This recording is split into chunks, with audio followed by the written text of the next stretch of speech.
Yo, what is good? My anime free. What is good? With what we got going on this week's episode of Ainz, it's pretty obvious a lot of the more focused things that are going to be taken care of are the relationships and the overall notion of what does Aizangon mean, or I guess the sorcerer. What does he mean to them? Because at this point, there's people out there that truly respect him, there's people out there that truly fear him, and there's people out there that truly want him destroyed. And to have all three things kind of existing usually leads to negative things at the end of the day when it comes to these types of shows. For instance, if you have a bunch of people that want you gone, they will be willing to work with your allies, your friends, your loved ones, anybody, anywhere who will take a chance or a stab at you. They will be the first ones offered something to go against you. And that's more or less what I expect when it comes down uh, to the future of this show. There's way too many people um, that know of him now and are getting a good idea of what he's capable of. So now they will never be able to really make a haphazard approach because if you do, you're going to deal with the Overlord, like you're going to deal with the sorcerer and his people who are very capable.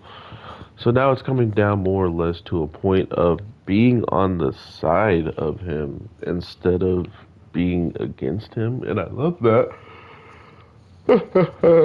because just because of appearances, if he is to wear the mask, people all of a sudden just start turning a blind eye to it, right? Even the humans, not knowing who he was and just being a masked person could get behind every single thing that masked person's doing.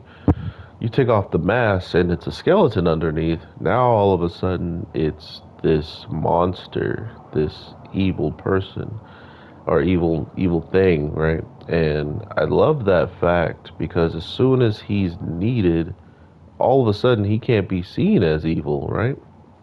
He can't be seen as someone who would do these evil things.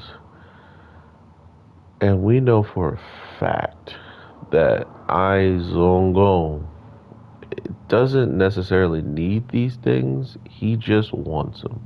These are things he wants and he is about to achieve by taking any means necessary, even if he has to help some dwarfs that his people may not agree with.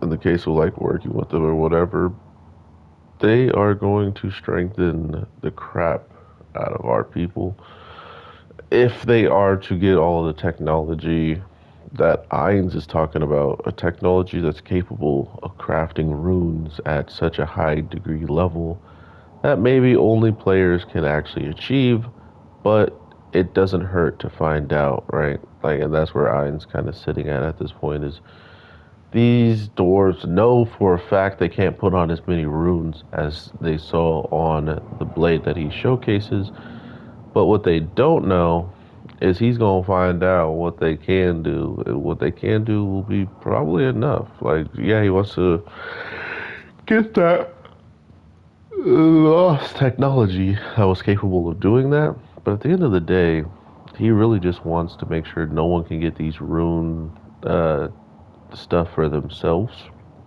I mean, sure, they're probably going to be selling them, but they're only going to be selling like basic runes, I would guess, right? We'll see though. I am really curious to see what y'all are thinking about all this. Ainzum Gold is making his moves, and he practically already has the dwarfs on his side at this. Oh my god, it was dirty. Nice grab.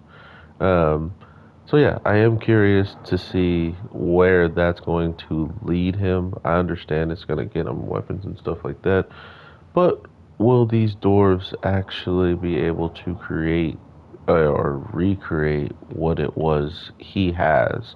Especially after seeing it and being enthused by it, I'm pretty sure they're going to try their best. So we'll see how that turns out. Have an awesome one, everybody, and I will definitely talk to you in the next one. Take care and peace.